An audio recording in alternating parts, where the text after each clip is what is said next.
Subscribe to see what's next. It's Cut City Connect. YouTube, what it do? It's your boy Tjay Anderson, and I'm logging in to bring you guys another video.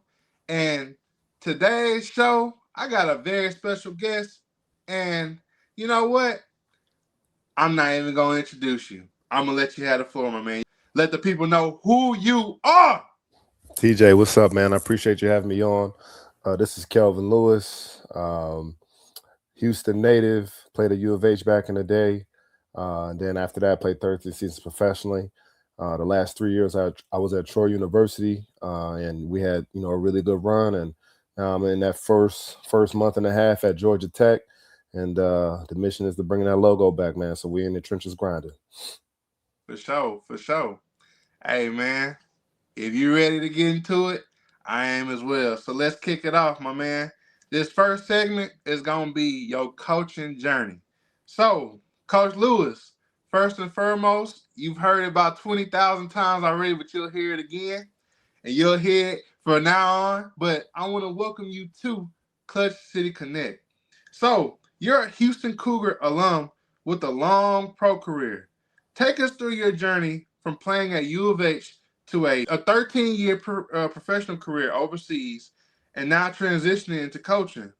What were some of the biggest lessons from your playing days that you still carry with you today?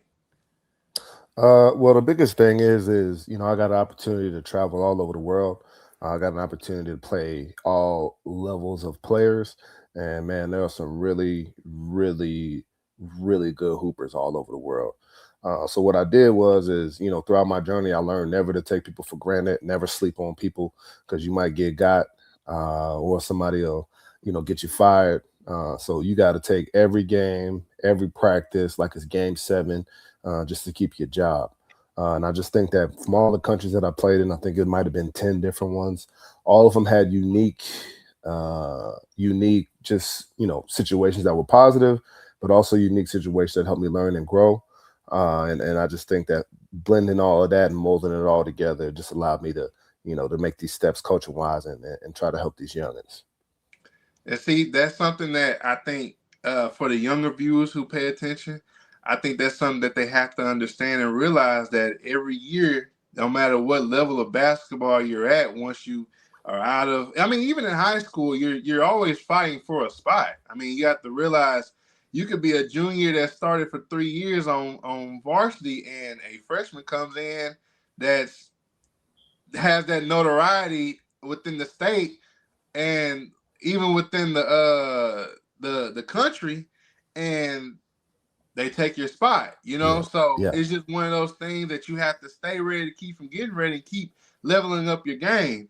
Now, I do remember back in 2010, my uncle, who was a basketball player, we went to Fondy.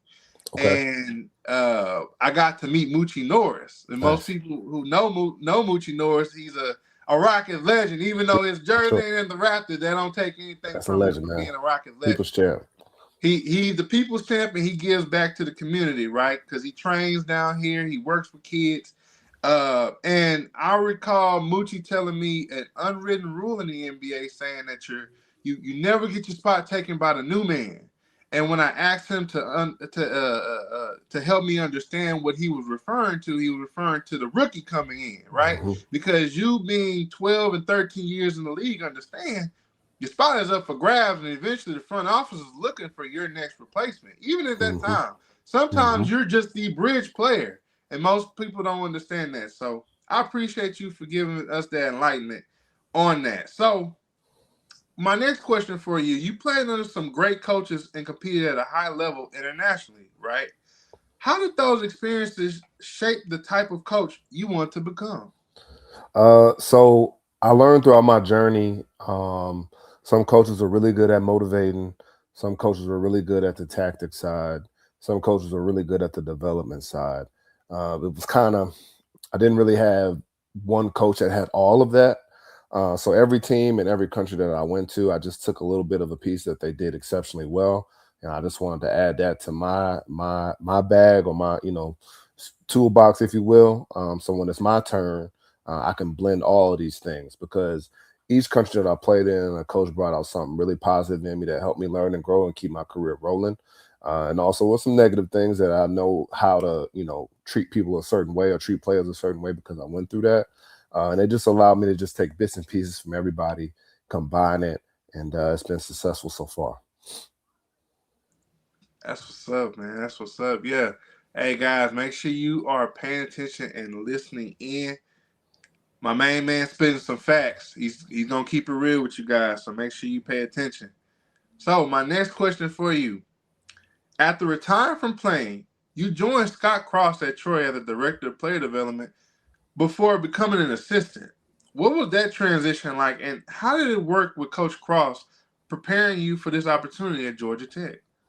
Man, it was kind of a whirlwind. I wasn't sure if I was going to retire or, play. I had one more year left on my contract. And, I just got back in touch with Coach Cross over Facebook. And, I had an interview and everything went well. And it felt like the right time to pivot. And it just so happened at the time that I did pivot, we were right at that middle tier, about to make the jump to, consistently being number one in the Sun Belt. And it was just, it was great timing for both sides. And coach just gave me the ability to just help these players get better, pour into them, developmental wise. I was kind of getting just obsessive about it to improve my game. And, he gave me the opportunity to just sharpen my tools and add my piece to the puzzle so that we can help get wins. And I'm really, truly thankful for that because he didn't have to do that. And it's probably a million people who wanted that opportunity. And man, I literally, it was crazy. I caught a flight from Europe to Atlanta and they had like Carmageddon. So there were no rental cars. And so I didn't want to call him and be like, Coach, man, I can't get to Troy. Troy is like 3 hours east of Atlanta. And so west of Atlanta. And so I was like, man, you know what? Let me try this. So I called Uber and I tried to figure out if anybody would take the Uber ride. And to this day, man, I'm so thankful for this dude, a guardian angel. He literally drove me from the Atlanta airport to Troy, which was 3.5 hours in an Uber. And I went up to Coach's doorstep and was like, hey, I'm here, man, by any means necessary. Hey man, it's all about purpose and intent, but at the same time too, hey, God, and God wanted you to have this. That this opportunity was for you. It was handwritten. So next segment, I want to talk about coaching philosophy on offense and defense, right? X's and O's. So, as a player development specialist, what's your core coaching philosophy when it comes to individual skill growth versus team concepts? Individually, first thing I want my players to do is I want them to get outside of their comfort zone. Even if it's in whatever they do well, I want to push them to the limits where they probably didn't know that they could go to. And I just want to build up that confidence. I want to build up those instincts. I want them to just be ultra confident because, at some point in time, we'll be playing at Kentucky or Duke or North Carolina with 20,000 people. And I don't want to coach. I just want you to let your instincts, take over. And I want to, have your back when need be. But I want to let players play. And I want them to let their talent shine. And I put them on the stage to do that. Defensively, I want to be ultra aggressive. I want to make sure that we blow everything up. You're not going to run nothing. We're going to guard the ball. We're going to be relentless on the boards. We're going to be ultra aggressive, especially in pick and rolls. We don't want you to feel any type of comfort. We want to have that heat and that temperature raised up in the room where today's going to be a long day. Sounds a lot like me, especially on the defensive side of the ball. Just me being a coach in AAU, a lot of things that I teach my players is we're going to create chaos. We're going to create hell. We don't want, as you say, the other team getting comfortable being able to do anything and feel like, hey, I can shoot this three anytime I want, or hey, I can get to the cup whenever I want and get a free layup. The paint's not open. The 3-point line is guarded very well. They're going to have to work for every single shot they put up, even floaters and runners and anything that they can think of, jellies and all that. They're going to work for those shots. So, and another thing is if your man's getting by you, you're going to come sit by me. We're going to come talk about it. Because at the end of the day, I need you to be able to guard your man one on one. And there are skilled players that can get by you. They have combo moves, counter combo moves. Hmm. But at the end of the day, as long as you have good defensive tendencies, uh, you can definitely at least make that player uncomfortable. And And also, too, the bench is the best teacher. So if we're gonna guard the ball, and we having some issues, you'll learn pretty quickly if you want to play because you're gonna absolutely, sit.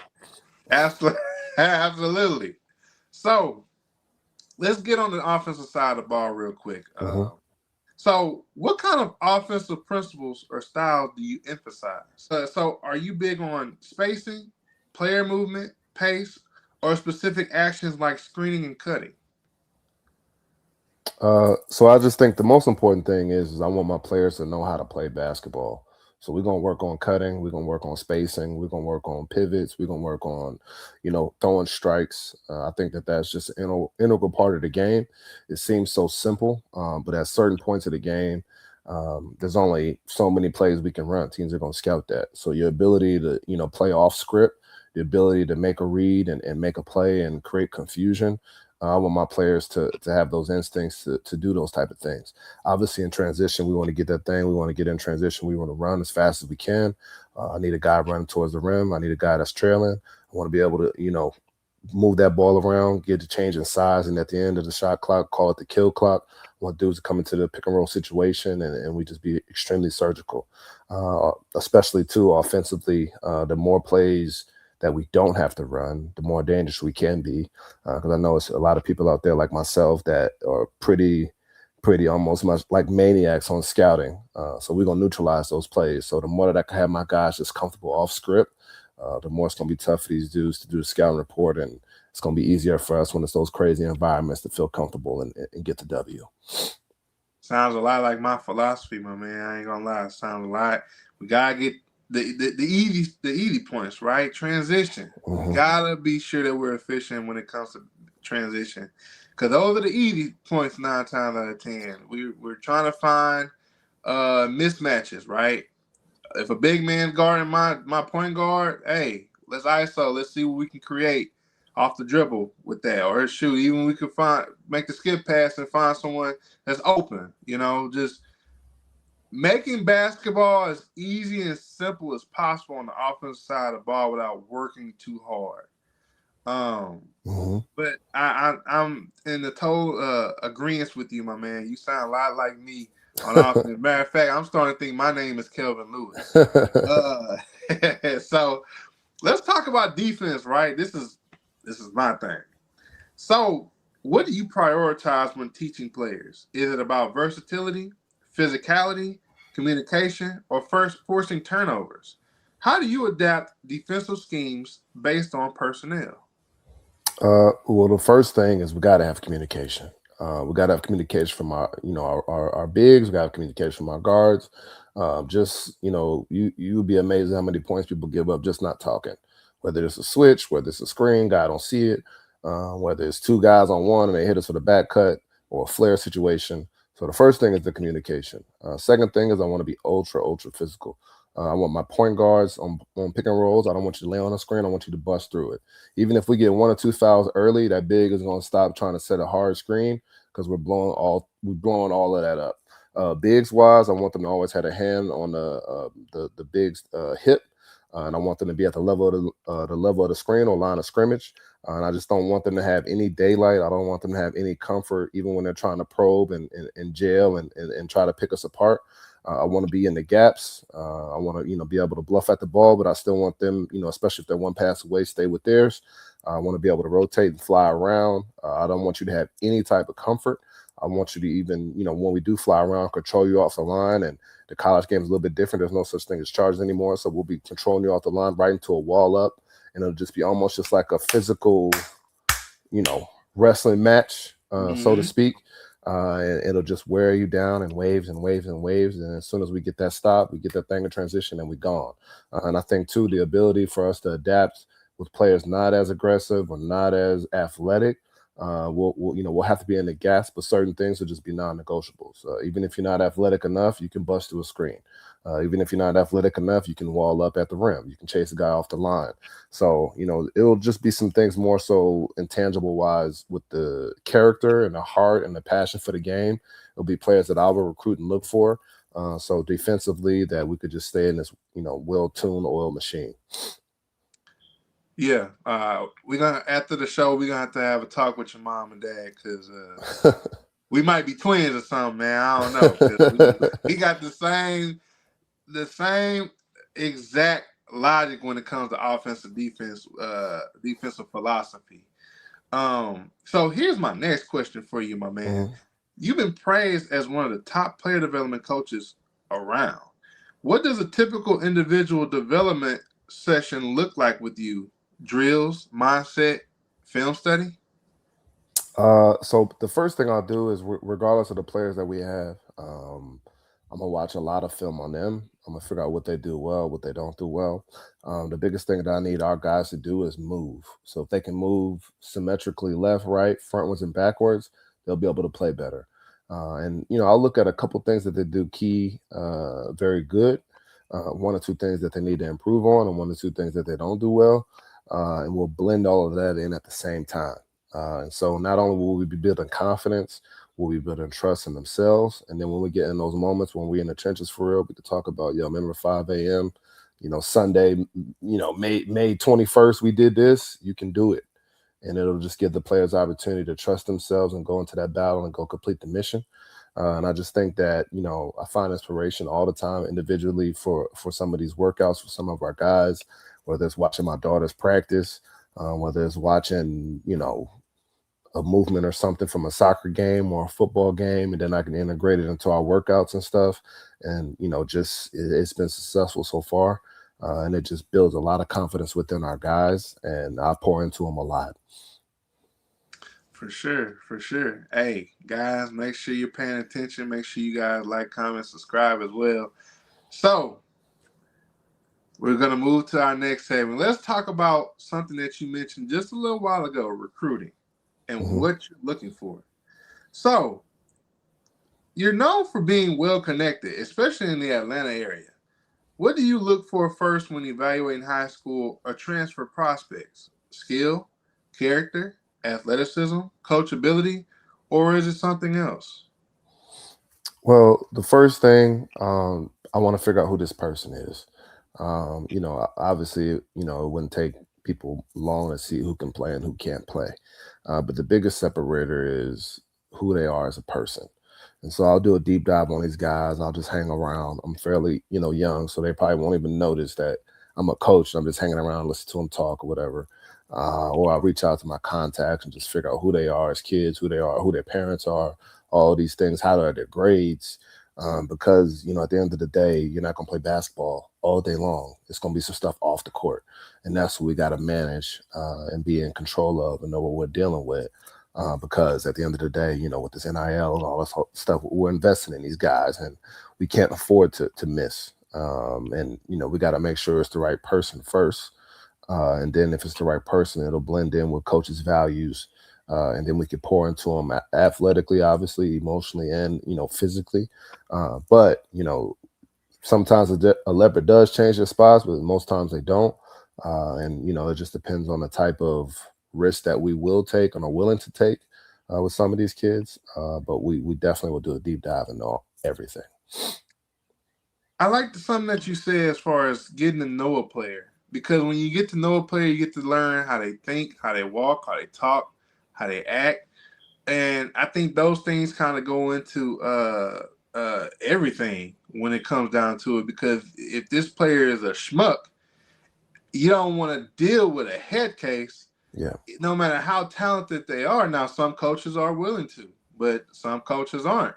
And that could be a poison pill for your locker room if you're having a player that think he's, I mean, the greatest thing since Jordan, and Hmm. he's not. And then Hmm. he turn around and, he's a cancer to everyone. So I think having a player and just knowing a player how they are as an individual is extremely important when it comes to recruitment. So I want to ask, in today's transfer portal and NIL era, how has recruiting changed since you started? What separates a player who fits Georgia Tech's culture from one who might not? So it's kind of crazy. This whole process is like speed dating. So I remember at one point in time we had maybe 12 to 13 Zooms, and then we had 3 or 4 visits at one time on campus in one day. But I think, you know, we're gonna do like a whole NBA process. We're gonna have an interview. We're gonna have a workout. They're gonna do a physical. We're gonna have dinner. We're gonna talk to them. We're gonna see, engage how they feel. Now, there's been some players that we had visits, and we're like, we'll see. Then there's players we've had visits. We were like, nah, he's one of us. Like just the whole vibe. It felt like in the league drafting your number one pick or whatever. Every guy that we chose, it felt like that. Like we knew like this person is who we are and could help us get the foundation set and started, and we could also help them get their foundation set and started, and it could just be a mutual relationship, partnership, and love, and we can do this thing together. So it's been pretty cool to see it from that aspect because we completely ran it like a professional NBA model. That's man. Hey, man, and I think with you saying running it like an NBA model, I think that's something that most kids don't understand or might not know. I mean, some coaches might not Yeah. even know that that's how some colleges run. I mean, they run just like a professional organization, like Atlanta Hawks or Houston Rockets, right? Because at the end of the day, when you're playing college, a lot of times you're having to showcase, right? Hmm. And you're showcasing not just to Georgia Tech or Georgia Tech fans or coaches, you're showcasing maybe to NBA scouts, Hmm. NBA GMs. So definitely how you come, number one, coming correct is a big thing when it comes to fitting a culture, because you don't want to go somewhere and you're one way and it's another way. You it might not be a good mix. So it's always good to ensure that you fit the culture of that organization, because as I stated in the last question, some coaches are willing to deal with some things that some coaches aren't. Hmm. So And you'd be amazed at how many teams just look at the stats and they bring in a dude in and just sign him to the portal, but they didn't do any deep dive. They just looked at the basketball part, and then it ends up biting them in the butt at the end. you see that a lot with the portal. I see a lot of talented dudes hitting the portal. Some of them hit the portal every year, and it's just like, man, it's not because he can't play. Yeah. You kind of put two and two together. Maybe the first time or second time, like maybe he's not getting enough minutes, or maybe this, or But then when a guy is transferring every year till he graduates, and even as a grad, he's transferring. Like it's just you kind of put two and two together. Understand? Yeah, these coaches are not willing to deal with this kid. They think he's talented. They look at the stats. They bring him in. They're like, man, this guy here is a piece of work, right? Yeah. Yeah. Let's get him out of here. So he plays through the season and he's gone. Yeah. So, man, All real so things. hey, I'm telling you. So I got a question for you. So for younger players or parents listening, right? What advice would you give a high school player trying to get noticed by a power conference staff like Georgia Tech? What I would say is be in the best shape of your life. When you go to these tournaments and these events, if you just be a relentless dog on both ends of the floor, that'll stand out. You don't have to get 20, you don't have to get 30s. If you can lock up one of the best players, if you can pick up full court consistently, if you can make shots consistently, it'll stand out. I think too, if you just play the right way, like if there's an extra pass, make it. If the big ain't touched the ball in a while, make sure everybody gets a piece of chicken. Find your spots, but just don't take horrible shots. And it'll trust me, it'll stand out way more than a dude scoring 30 points. If you play the right way, make sure everybody gets a piece of chicken, find your spots, don't take crazy bad shots, and just relentless on the defensive end and rebounding and all that. Like it'll speak volumes. Absolutely. Because at the end of the day, it's business to handle on that court. And you said a lot of good. You said a lot of good at the end of the day, because Guys, understand, for my younger players especially, please pay attention and understand this is what a D1 coach is looking for. So let's talk about Georgia Tech and Scott Cross's staff. Hmm. What excited you the most about joining Coach Scott Cross's staff at Georgia Tech?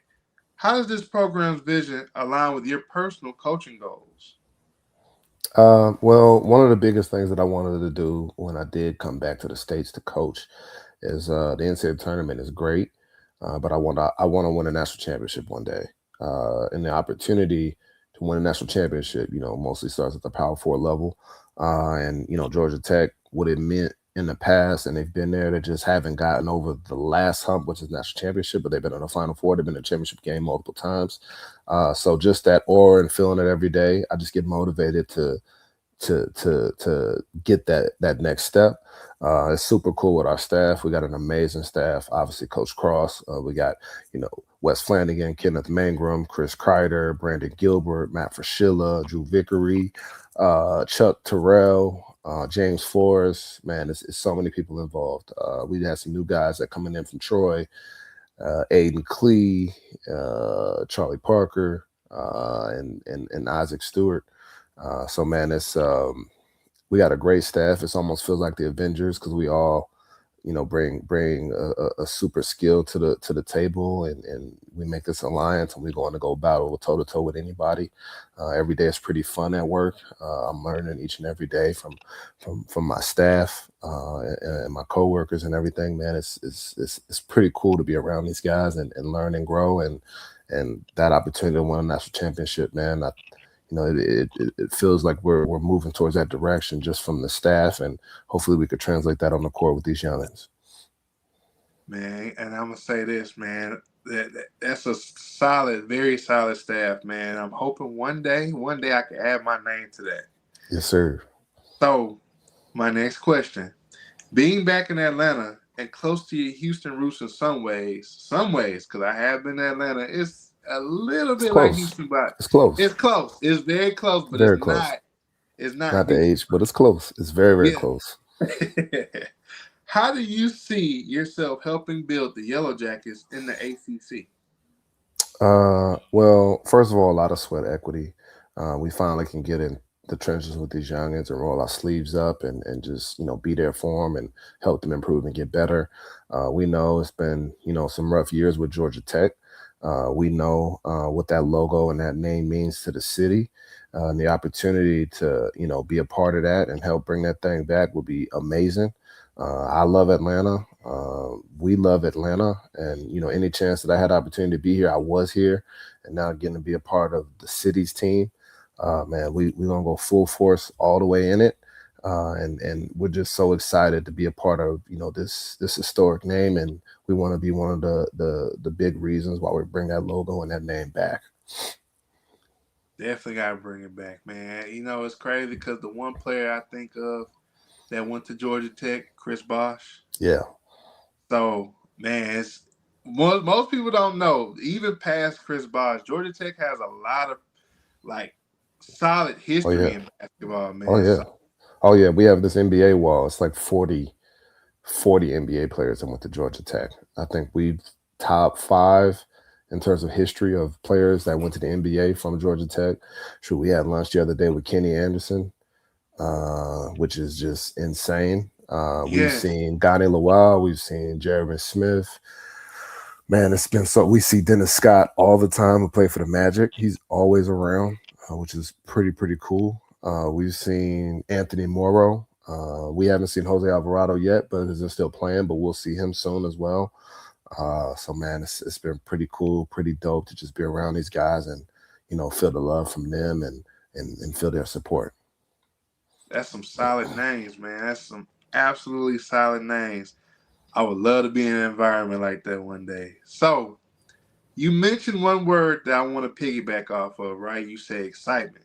So, with that word, I want you to think about it. I want to ask you this. What's the one thing fans should know about this new Georgia Tech staff and the direction the program is heading? Uh, just know that we're all extremely motivated to work. all extremely motivated to get this thing turned around. And we're all extremely motivated to take care of these youngins, pour into these youngins. And we're all extremely motivated to, start keeping some of them Georgia boys at home. And we're all extremely motivated, man, to just nationally get that brand out there and the best players in the country, best players in the world think about us and coming to play for us first before anybody else, man. So we're super motivated for all of that. We're super excited for all of that. And we're going to play extremely hard. We're going to be very physical. We're going to make shots. We're going to be flashy in transition. We're going to play a brand of basketball that everybody who's a basketball connoisseur can respect, because we're going to really have tactic. We're going to really guard the ball. We're going to really be ultra, ultra aggressive and physical. And it's going to be a muddy, muddy rock fight every game. And I think in the ACC, if we do that consistently, man, we'll make our mark early. Absolutely, absolutely. You will, especially with that. That see, all of that is culture changing, culture setting, right?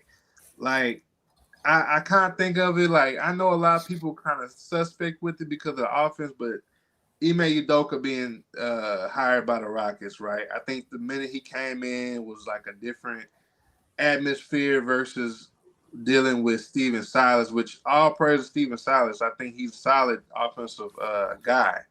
But I think it was just a different tone. I think, with Ime Udoka playing in the finals like just a year and a half ago and coming in and bringing that defensive, like, hey, we're going to be like this and this is what I mean and I mean what I say.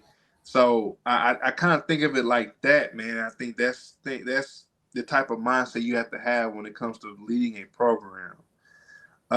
So Definitely. I want to talk about mentorship and leadership, right? So I want you to kind of think about this real quick. Who are some coaches or mentors, past or present, that have influenced you the most and why?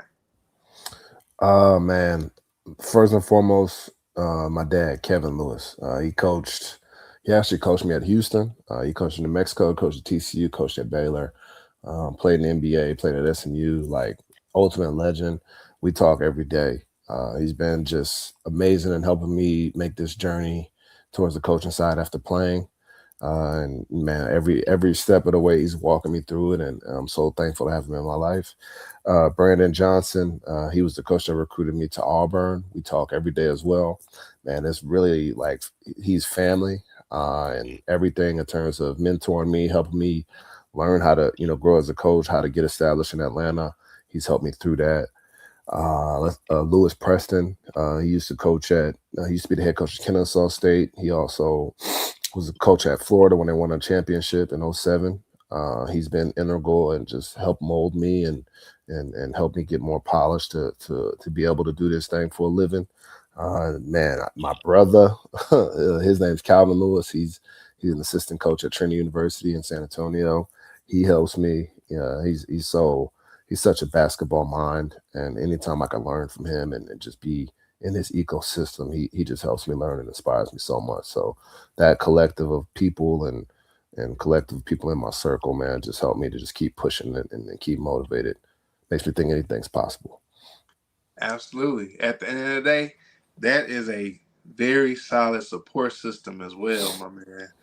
And it's good to have that because it keeps you going, and Yeah, it always reminds you as well as for having your why of why you do what you do, and that's what's going to make you great. So next, I want to talk about player development, right, in the hmm modern game. How do you help players prepare for the next level, whether that's the NBA, G League, or overseas? the biggest thing that I learned is when you go to these workouts or you go to these tryouts and stuff, you will never be prepared. You won't. No matter what you do, you will not be prepared. So all you can do is be in the best shape of your life. In the best shape of your life, you can recover and you can figure out how to win, whether it's a workout 3-on-3, whether it's a tryout, you know, and then you got to go do skill session, then you got to go fives, all of these things. You can impose your will because the guy that has the most condition will win. So what I do is I always push my guys individually in a workout where they literally feel like they probably can't do it anymore. And it won't be just running; it might be shooting. Sometimes I'll do shots with the guys, and we'll go 100 makes, but I'll rebound the ball, and you need to hold your follow through until I grab the ball again. And Hmm. so by 10 makes, their arm's going to fall off. Now, mentally, what are you going to do? Because we ain't stopping. So you got to figure out how to get through it. Now, when we get to those workouts and those training sessions and your arm a little bit sore, you can take yourself to that place. And as much as I can help players reach that place and find that frequency, that's the realm that we're going to be at individually so that it'll translate into those crazy situations in the game. And then afterwards, when you're a professional, because you will be a professional if you're among us. What country will be on you, but we'll make sure you're taken care of. But when you get that opportunity, man, you'll hit the ground running because you remember what that feeling felt like, and you can get there. Absolutely, absolutely. So let's talk about mindset and culture, right? How do you build mental toughness and buy-in, especially with a young or transitioning roster? Well, the first thing is I'm gonna make sure these youngers know that I love them, we love them. Because if they don't feel that, they're not gonna buy in regardless. They might get paid, but they're not gonna buy in. So again, with the sweat equity, we're gonna have lunch, we're gonna have dinner, all these type of things. We're gonna spend time with each other and just build a genuine bond. And once we be able to start building that bond with the sweat equity, they'll start to feel that we want them to get better, and everything that we're telling them is to help them get better. And so the buy-in will come obviously when the improvement starts to happen, but also too like that'll be our number one job when these kids step on campus is the development part. I think it's kind of crazy. And just say it whether I was at Auburn or Houston or whatever, we just, in certain aspects we did improve, but in certain aspects I didn't develop. And so as much as I can with these young as I can relate to them, I've been in their shoes and I know certain things to buttons to push and ways to go to help them truly develop their game. And that was something that I started to do later on as a professional. I truly developed my skills. And now that I can kind of help these kids get ahead of the eight ball and do it at 18, 19 and not 26, 27, and it just gives them more of a chance to take care of their families with this game. For sure, for sure. Hey, so my next question, we're gonna go into the fun and personal, right? Hmm. Now, some people get scared when you say personal, but it ain't that bad. So, what's something most people don't know about you from your playing days or time at Troy? And do you have any favorite Clutch City memories? Uh, so I'm just really a really chill person. So when I get the opportunity to stay at home and just watch TV, like I'll sit at home and watch TV. But I don't have live TV, so I just stream a lot. So I watch a lot of movies and TV shows, and even circle back on stuff because I just, I know it's consistently good. So I'll just keep that in the loop. And I could say my favorite Clutch City moment. I have two of them. My dad's from New York City. So back in the day when the Rockets played the Knicks in the finals, like we got to miss school, and so we had this little festival or whatever to go to, and everybody's like, "Yeah, come on, let's go, let's parade for the Rockets so they can win." And we go in there fully decked in New York's Knicks gear. I'm wearing like a John Starks jersey and all nicked out, like, because my pop was like, "Nah, we ain't doing that. You gonna have everything is New York in this house." So we went to that parade and had fun, but I was fully decked out in Nick gear. But my second one was this. So I remember I was a youngin' and I was at Straight Jesuit, and I don't know why, but I had like my basketball cards with me, and I was at Straight Jesuit. I was really really young, maybe 7 or 8, and Sam Cassell comes. And so he's at the gym, and I'm like, "Oh, yo, that's Sam Cassell." And then I just remembered I had a Sam Cassell rookie card in my deck. And so I was like, "Yo, can you sign this?" And so I go out there and go get it, ask him, could he sign it? He looked at it and he was like, "Where'd you get this from?" And I was like, "Yeah, it's mine, like whatever." And so he was like, "Yeah, yeah, I'm gonna sign it, I'm gonna sign it." And he was talking to people and moving and shaking, and I'm like following him, but I'm looking at him like, "Man, this dude's about to steal my card." And so eventually he ends up just like, oh yeah, I'll holler at y'all, man. And he left. And I'm like looking at him like, yo, man, he just stole my rookie Sam Cassell card. So if I Wow. see Sam Cassell, man, I'm gonna need some. Come on, man, give me back some interest on something, man. I need my money back. At least a old jersey, Something. Yeah, he took that card. signed by the whole 94, 95 championship team, something to make up for it, Something. Yeah, right? yeah, he did take my That's card. messed up. He took it. All right. So my next question. So let's talk about future outlook, right? Yeah. Where do you see college basketball heading in the next 5 years? And how are you evolving as a coach to stay ahead? Um, I just think college sports will be to the professional model. They should have a salary cap. I think with my expertise in playing professionally and negotiating my own contracts, I get it. Every year I did want more money, but you had to produce for that. And I think that's where the gray area and things are getting misconstrued is just because you tall doesn't mean you're supposed to get a certain amount of money. You need to have the numbers to back that up. And I think with a salary cap and truly, putting rules and limitations on these agents, it'll allow everything to get back under control. Because sometimes it's insane to have these conversations. But I do think that players should get paid. I think that players deserve what they're getting now.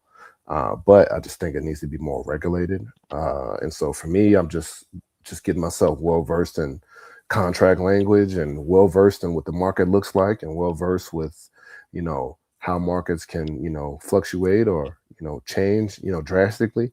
And, just be ahead of the eight ball there, because I think that that's a very, very important part of this climate is if you don't know what the stock is, if you don't know what the market's hitting for, and you could lose out on the player if you lowball them, or you could lose out on your job if you pay a guy too much.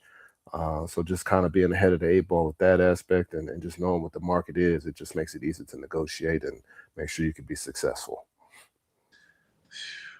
Hey, goodness gracious. One thing I will say, I do absolutely agree. I think for this has been a long time coming for players to get paid. But some of the things that I have seen, like colleges paying for things that I think they shouldn't be paying for, that's their business.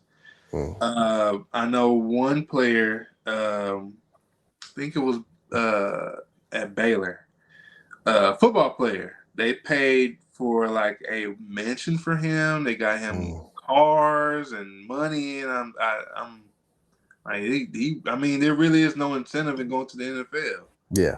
He has what he was working for. Yeah. So it's one of those things. I think money, yes, everything else is just like, Yeah. So Yeah, and I think that salary cap are regulated and also putting those regulations on those agents, because when you get to the professional setting, um, they won't. The market is the market, but that's why they kind of be selective on making this guy the highest paid QB or the highest paid whatever, because it changes everything. And right, so that's why they kind of like, as a collective, if this is gonna happen, and it changes the whole market and everybody has to match up, but they don't do it too much. But it's like here in this time and age, like students get like the situation you just said and everything, and that becomes a standard for a school that's not Baylor and probably doesn't have those type of finances, and even though they might be a good fit for the kid, they're going to lose out on them because of that type of situation. I just think that needs to be regulated. absolutely, absolutely. So we made it to the final segment, my man. We made it to the final segment, and it's just two questions. So, you ready? Let's do it. All right, my first question. What's one piece of advice you give to aspiring coaches or current players chasing their dreams? Now, I am one of those aspiring coaches, so you are preaching to me. What I would say is be a sponge, be selfless. Sometimes asking too many questions will be like a death sentence. Just be quiet and sit and listen, and you'll hear everything you need to know. Sometimes your head coach is going through a lot, so asking him questions about certain things, he don't got time for that. So if you just sit and observe him, he'll tell you what he likes, what he doesn't like, and then you'll start to develop a eye for what he thinks is important, what he doesn't think is important. So now we could eliminate some of these conversations that or questions that you want to ask. I think that being selfless, obviously rebounding for a player, working the walk-ons, working them out, getting a coffee, asking if your head coach or the associates asks if everybody's okay. Do you need me to grab you something? Just being selfless, I think that goes a long way as well, because, you know, the first thing that you can do is just be locked in with your head honcho, and, you know, what he wants to do is what we're going to do. I got your back. And then eventually good things will come towards that at some point. And then when it's your turn, you know what it felt like to be in that position. And so you can lead your guys accordingly, but also know, like, yo, I've been there and I've been in your shoes, and this is how we're going to do it so that we all can get a piece of the pie. Absolutely. Absolutely. And with that being said, my final question. Any final message for Georgia Tech fans and the Clutch City audience? Well, this season, we're going to play hard. We're going to have some fun. We really want to bring that logo back. We'll have a really good schedule this year. That'll be dropped out soon. And, you know, we're going to get some wins.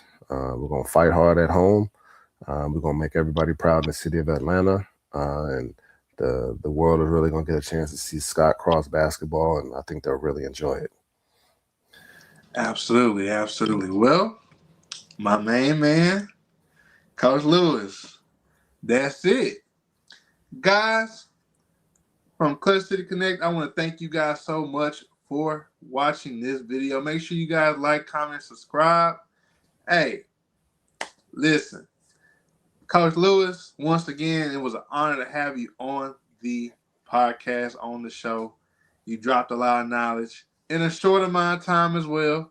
But if I could have kept you long, we would have been talking all night, brother. I appreciate you for having me. But, hey, man, it's a blessing. It's an honor. Guys, thank you once again for tuning in. Make sure you guys, once again, like, comment, subscribe.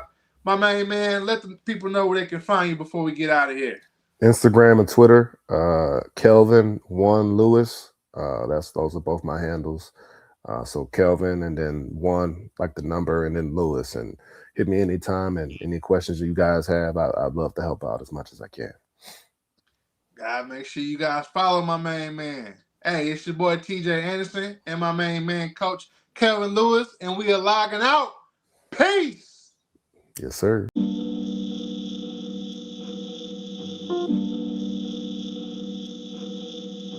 Clutch City Connect, Clutch City Connect, Clutch City Connect. Houston Rocket News, everything you need, you know we keep it in check. Scores, interviews, and player stats, yo, we keep it in check. Subscribe to see what's next. It's Clutch City Connect.